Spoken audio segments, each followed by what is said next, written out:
नमस्कार। आज हम एक ऐसे विषय की गहराई में उतर रहे हैं जिसने भारत में ऑनलाइन गेमिंग की दुनिया में कह सकते हैं काफ़ी हलचल मचा दी है। यह है हाल ही में लागू हुआ ऑनलाइन गेमिंग अधिनियम 2025। हमारे पास इस नए कानून का एक डिटेल्ड एनालिसिस है जो इसके अलग अलग पहलुओं पर रोशनी डालता है। तो आज हमारा मकसद है इस कानून को समझना कि भाई ये क्या है, क्यों लाया गया और सबसे ज़रूरी इसका असल में असर क्या हो रहा है।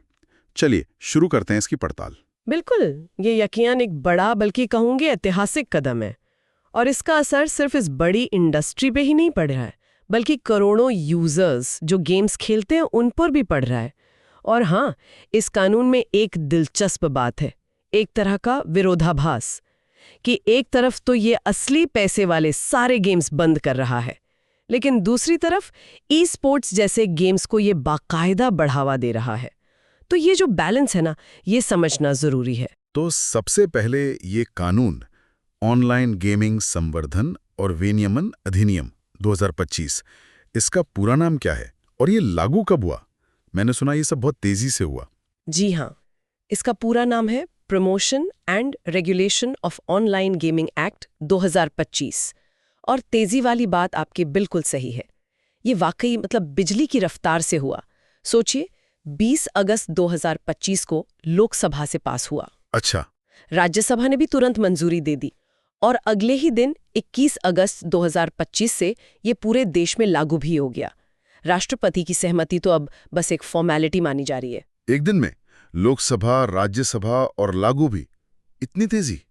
ये तो किसी खास मकसद की तरफ इशारा करती है। बिल्कुल, और वो मकसद इसके मूल प्रावधान में ही है। देखिए, इस कानून का सबसे बड़ा, सबसे सेंट्रल पॉइंट क्या है? वो है असली पैसे, रियल मनी से खेले जाने वाले हर तरह के ऑनलाइन गेम पर कंप्लीट बैन, पूर्ण प्रतिबंध। हर तरह के इसमें फैंटेसी स्पोर्ट्स भी आ गए या पोकर, रमी? सब कुछ, fantasy sports, poker, rummy, online lottery, जो भी सोच सकते हैं जिसमें पैसा लगता है। और सबसे अहम बात यह है कि कानून इस चक्कर में पड़ता ही नहीं कि गेम स्किल का है या चांस का। ओह अच्छा, ये बड़ा पॉइंट है। हाँ, ये बहस तो सालों से चल रही थी अदालतों में, पर अब कानून साफ कहता है अगर पैसे का दाव है तो वो बैन है, बात खत्म। ये तो बहुत ही कड़ा फैसला है। स्किल और चांस वाली बहस को एकदम साइडलाइन कर दिया। इसके पीछे सरकार की सोच क्या हो सकती है? क्यों इतना सख्त कदम? देखिए, सरकार का जो तर्क सामने आया है वो है सामाजिक सुरक्षा का। उनका कहना है कि ये कदम जरूरी है, खासकर युवाओं को बचाने के लिए, और समाज के जो दूसरे वल्नरेबल ग्रुप्स हैं उनको ऑनलाइन गेमिंग से जुड़े जो गंभीर खतरे हैं उनसे बचाना है। कैसे खतरे? लत वगैरह? हाँ, लत लगना, फिर बड़ा फाइनेंशियल नुकसान होना, धोखाधड़ी का शिकार होना, और यहाँ तक कि जैसा कि हमने खबरों में भी देखा है, गंभीर मानसिक स्वास्थ्य समस्याएं, डिप्रेशन और कुछ दुखद मामलों में आत्महत्या तक की नौबत। तो सरकार इसे एक प्रोटेक्टिव शील्ड की तरह पेश कर रही है। समझा। तो जहां पैसा इन्वॉल्व हुआ वो गेम बाहर।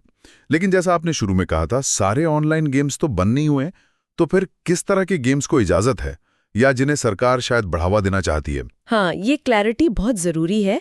कानून सारे ऑनलाइन गेम्स को बैन नहीं करता, बिल्कुल नहीं, बल्कि ये साफ तौर पर कुछ कैटेगरीज को प्रमोट करने की, उन्हें बढ़ावा देने की बात करता है। अच्छा, जैसे? इसमें सबसे आगे रखा गया है ई स्पोर्ट्स को। हाँ, ई स्पोर्ट्स आजकल काफी पॉपुलर भी हैं। बिल्कुल, तो ई स्पोर्ट्स यानी कॉम्पिटिटिव वीडियो गेमिंग। इसके अलावा एजुकेशनल गेम्स है, सोशल गेम्स है, बस शर्त यह है कि उनमें किसी भी तरह का पैसा, कोई दाव, कोई सट्टेबाजी शामिल ना हो। तो मैसेज क्लियर है। एंटरटेनमेंट के लिए खेलो, कंपटीशन करो, सीखो, सब ठीक है, पर पैसे लगाकर हार जीत का खेल अब नहीं चलेगा। ठीक है, तो ये बंटवारा हो गया, एक तरफ बैन, दूसरी तरफ प्रमोशन। पर ये सब लागू कैसे होगा? कौन तय करेगा कि ये गेम ई स्पोर्ट है और ये वाला मनी गेम?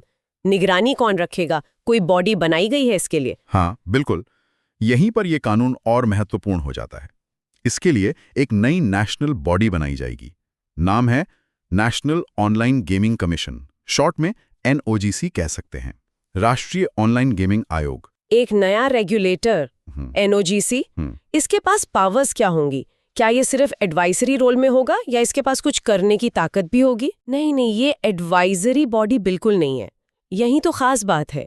इस कमीशन को बहुत ज्यादा पावर्स दी गई हैं। ये पूरे सेक्टर को एक्टिवली रेगुलेट करेगा। एक्टिवली कैसे? देखिए, इसके काम क्या होंगे। पहला, गेम्स को क्लासिफाई करना, मतलब ये तय करना कि कोई गेम ई स्पोर्ट है, मनी गेम है, सोशल है या क्या है। दूसरा, जो गेम्स अलाउड हैं जैसे ई स्पोर्ट्स, उनके प्लेटफॉर्म्स को लाइसेंस देना। फिर ये देखना कि लाइसेंस वाले प्लेटफॉर्म्स नियम फॉलो कर रहे हैं या नहीं। यूजर्स की शिकायतें सुनना, उनका हल निकालना, और सबसे अहम, कानून को सख्ती से लागू करवाना, एनफोर्समेंट। सख्ती से लागू करवाना, इसमें क्या अलग है? आमतौर पर रेगुलेटर्स ये करते ही हैं। अलग ये है कि एनओजीसी को कुछ बहुत ही कठोर अधिकार दिए गए हैं। ये किसी भी सस्पेक्टेड प्लेटफॉर्म की जांच कर सकता है। अगर नियम तोड़े गए तो उनकी प्रॉपर्टी जब्त कर सकता है। प्रॉपर्टी जब्त? हाँ, और जो बात सबसे ज्यादा ध्यान खींच रही है, गंभीर मामलों में ये बिना वारंट के गिरफ्तारी भी कर सकता है। बिना वारंट गिरफ्तारी गेमिंग रेगुलेटर के पास, ये तो बहुत बड़ी बात है। बिल्कुल। और इसके अलावा अगर कोई भी प्लेटफॉर्म गैर कानूनी मनी गेम्स चलाता पाया गया तो एनओजीसी उसे नेशनल लेवल पर ब्लॉक करने का ऑर्डर भी दे सकता है। तो मतलब जांच, जब्ती, बिना वारंट गिरफ्तारी और नेशनल ब्लॉकिंग, ये तो साफ है कि सरकार इसे बहुत सीरियसली ले रही है। कोई ढील देने का इरादा नहीं लगता। तो जब पावर्स इतनी सख्त हैं तो फिर सजा भी उतनी गंभीर होगी। अगर कोई कंपनी या कोई व्यक्ति इन नियमों को तोड़ता है तो उनके लिए क्या परिणाम रखे गए हैं? हाँ, परिणाम भी उतने ही कठोर हैं जितने अधिकार। कानून में उल्लंघन के लिए काफी भारी दंड का प्रावधान है।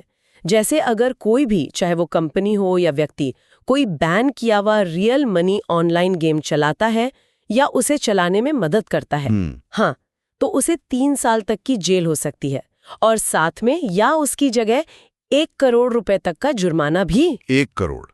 ये तो छोटी कंपनियों के लिए बिजनेस बंद करने जैसा हो सकता है। बिल्कुल। और ये सिर्फ गेम चलाने वालों पर ही नहीं है। अच्छा, और किस पर? इनके विज्ञापन पर भी रोक है। अगर कोई इन बैन किए गए गेम्स का विज्ञापन करता है, उन्हें प्रमोट करता है, तो उस पर 2 साल तक की जेल और या 50 लाख रुपए तक का जुर्माना लग सकता है। विज्ञापनों पर भी इतनी सख्ती? जी। और अगर कोई बार-बार ये गलती करता है, मतलब पहले पकड़ा गया, फिर से वही काम किया, तो सजा और भी बढ़ जाएगी। तब 3 से 5 साल तक की जेल और या 2 करोड़ रुपए तक का जुर्माना। 2 करोड़? तो सरकार का मैसेज एकदम क्लियर है, ये बिजनेस अब नहीं चलेगा। बिल्कुल। और इसे और पुख्ता करने के लिए एक और कदम है। वो क्या? पैसों के लेन देन को रोकना। कानून बैंकों को, पेमेंट गेटवेज को और जितने भी फाइनेंशियल इंस्टीट्यूशंस हैं, उन सबको ये निर्देश देता है कि वो इन बैन किए गए ऑनलाइन मनी गेम से जुड़ा कोई भी ट्रांजैक्शन प्रोसेस ना करें। अच्छा, तो पेमेंट का रास्ता ही बंद कर दिया? हाँ, एक तरह से, ताकि गैर कानूनी ऑपरेटर्स के लिए पैसा लेना देना ही मुश्किल या कहिए नामुमकिन हो जाए। तो कानून लागू हो गया, नियम इतने कड़े, सजा इतनी गंभीर, और पेमेंट के रास्ते भी बंद। इंडस्ट्री पर इसका असर कैसा दिख रहा है? खासकर वो बड़ी कंपनियां जो फैंटेसी स्पोर्ट्स या पोकर, रमी में खीं, उनका क्या हुआ? असर तो फौरन हुआ है और बहुत गहरा। जैसे ही कानून लागू हुआ, हमने देखा कि कई बड़े नाम, बहुत जाने माने प्लेटफॉर्म्स जैसे Dream11, MPL है, पोकरबाजी, ज़ूपी, ड्रीम स्पोर्ट्स, इन सब ने अपने रियल मनी गेमिंग ऑपरेशंस को या तो फौरन सस्पेंड कर दिया या फिर उन्हें पूरी तरह से बंद करने की घोषणा कर दी है। सबने? मतलब मेजर प्लेयर्स ने अपने ऑपरेशन रोक दिए? हाँ, ज्यादातर बड़े प्लेयर्स ने। आप समझ सकते हैं कि ये पूरे सेक्टर के लिए एक बहुत बड़ा झटका है, जैसे कोई भूचाल आ गया हो। और इकोनॉमिकली इसका क्या मतलब है? ये तो बहुत तेजी से बढ़ने वाला सेक्टर माना जा रहा था, है ना? बिल्कुल। अगर आंकड़ों की बात करें तो कुछ अनुमान थे कि अकेले फैंटेसी गेमिंग और ये जो रियल मनी गेमिंग का सेक्टर है, ये 2019 तक करीब $3.6 बिलियन का मार्केट बन सकता था। मतलब लगभग 30,000 करोड़ रुपए। 30,000 करोड़? हाँ, और अब ये पूरा का पूरा सेक्टर एक तरह से अपने वजूद के लिए लड़ रहा है। रातों रात एक फलता फूलता, तेजी से बढ़ता उद्योग लगभग ठप पड़ गया है। ये वाकई सोचने वाली बात है। जाहिर है, इसका असर तो फिर निवेशकों पर भी पड़ा होगा, जो कंपनियां लिस्टेड हैं या जिनमें प्राइवेट इन्वेस्टमेंट आ रहा था। हाँ, बिल्कुल। जो गेमिंग कंपनियां स्टॉक मार्केट में लिस्टेड हैं, उनके शेयर्स की वैल्यू में भारी गिरावट आई है, और इस सेक्टर में जो अरबों डॉलर का प्राइवेट इन्वेस्टमेंट आ रहा था, नई फंडिंग आ रही थी, वो या तो रुक गई है या उस पर बहुत बड़ा सवालिया निशान लग गया है। निवेशक अब बहुत सतर्क हो गए हैं। और क्या इसे कोर्ट में चैलेंज करने की भी बात हो रही है? हाँ, जैसा कि उम्मीद थी, अब खबरें आ रही हैं कि इंडस्ट्री के लोग, ये कंपनियां, इस कानून की कॉन्स्टिट्यूशनल वैलिडिटी को सुप्रीम कोर्ट में चैलेंज करने की तैयारी कर रही हैं। तो मतलब एक लंबी कानूनी लड़ाई भी देखने को मिल सकती है आगे। हाँ, इसकी पूरी संभावना है। स्किल बनाम चांस वाली बहस शायद फिर से उठेगी, लेकिन इस बार एक नए कानून के संदर्भ में। ये सब सुनकर तो ऐसा लग रहा है कि रियल मनी गेमिंग सेक्टर के लिए तो अंधेरा ही अंधेरा है। क्या इस कानून में गेमिंग इंडस्ट्री के लिए कुछ पॉजिटिव भी है? कोई उम्मीद की किरण? या ये सिर्फ बैन और सजा का ही कानून है? नहीं, ऐसा कहना शायद पूरी तरह ठीक नहीं होगा। जैसा हमने पहले भी जिक्र किया था, कानून का एक हिस्सा है जो कुछ खास तरह की गेमिंग को सिर्फ इजाजत ही नहीं देता, बल्कि उन्हें बढ़ावा देने की बात करता है। हाँ, आपने ई स्पोर्ट्स का जिक्र किया था। बिल्कुल, ई स्पोर्ट्स इसका सबसे बड़ा उदाहरण है। कानून न सिर्फ ई स्पोर्ट्स को लीगल रिकग्निशन दे रहा है, बल्कि एक्टिवली उसे प्रमोट करने की बात कर रहा है।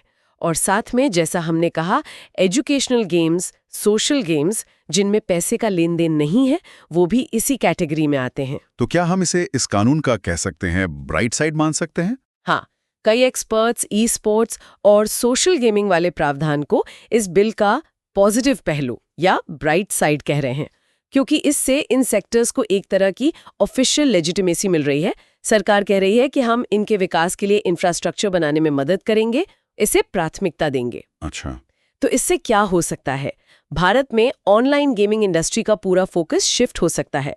कंपनियां, डेवलपर्स, वो शायद अब अपना ध्यान, अपना पैसा रियल मनी गेम से हटाकर नए इनोवेटिव ई स्पोर्ट्स बनाने में लगाएं या मजेदार सोशल गेमिंग एक्सपीरियंस क्रिएट करने में। तो एक तरह से इनोवेशन की दिशा बदल सकती है। बिल्कुल, ये एक बड़ा शिफ्ट हो सकता है इंडस्ट्री के लिए। ठीक है, तो अगर अब हम इस पूरी बातचीत को समेटें तो इसके मुख्य बिंदु क्या निकल कर आते हैं? इस नए कानून के बारे में क्या समझना सबसे जरूरी है? देखिए, संक्षेप में कहें तो ऑनलाइन गेमिंग अधिनियम 2025 भारत में असली पैसे वाले सभी ऑनलाइन गेम्स पर एक कंप्लीट बैन लगाता है, चाहे वो स्किल के हों या चांस के, फर्क नहीं पड़ता। इसे लागू करने के लिए एक बहुत powerful regulator national online gaming commission NOGC बनाया जा रहा है, जिसके पास जांच, जब्ती, बिना वारंट गिरफ्तारी और प्लेटफॉर्म ब्लॉक करने जैसे बड़े अधिकार होंगे। और नियम तोड़ने पर सजा भी बहुत कड़ी है, जेल और करोड़ों का जुर्माना। हाँ, इसका असर ये हुआ है कि फैंटेसी, स्पोर्ट्स और रियल मनी गेमिंग वाले जो बड़े प्लेटफॉर्म्स थे, उन्होंने अपने ऑपरेशंस या तो बंद कर दिए हैं या बंद कर रहे हैं। इससे इंडस्ट्री को एक बड़ा आर्थिक झटका लगा है। लेकिन सिक्के का दूसरा पहलू भी है। बिल्कुल, वही कानून ई स्पोर्ट्स और सोशल या एजुकेशनल गेमिंग बिना पैसे वाले को साफ तौर पर बढ़ावा दे रहा है, उन्हें प्रमोट कर रहा है। तो इससे शायद इस दिशा में नए अवसर बने, नया इनोवेशन हो। तो कुल मिलाकर ये भारतीय ऑनलाइन गेमिंग सीन का एक फंडामेंटल रीस्ट्रक्चरिंग है, एक बुनियादी बदलाव। बिल्कुल सही। और ये हमें एक दिलचस्प सवाल पर सोचने के लिए भी छोड़ जाता है ना? हाँ, बिल्कुल। वो सवाल ये है कि जिस तरह से इस कानून ने पैसे वाले गेम्स, जो अब बैन है, और ई स्पोर्ट्स, सोशल गेम्स जिन्हें बढ़ावा मिल रहा है, के बीच एक इतनी साफ मोटी लकीर खींच दी है, ये भारत के डिजिटल एंटरटेनमेंट स्पेस में लोगों की सोच को, कल्चरल परसेप्शन को और भविष्य के इन्वेस्टमेंट ट्रेंड्स को कैसे बदलेगा? हाँ, ये सोचने वाली बात है। क्या हम देखेंगे कि सारा इनोवेशन, सारी क्रिएटिविटी अब अचानक से नॉन मॉनेटरी यानी बिना पैसे वाले स्किल बेस्ड या सोशल गेमिंग की तरफ शिफ्ट हो जाएगी? ये देखना वाकई दिलचस्प होगा कि इंडस्ट्री इस नई रियलिटी पर कैसे रिएक्ट करती है और इसके जवाब में किस तरह के नए, शायद ज़्यादा क्रिएटिव, ज़्यादा एंगेजिंग गेमिंग अनुभव हमारे सामने आते हैं। ये एक बड़ा सवाल है जिस पर आगे नज़र रखनी होगी।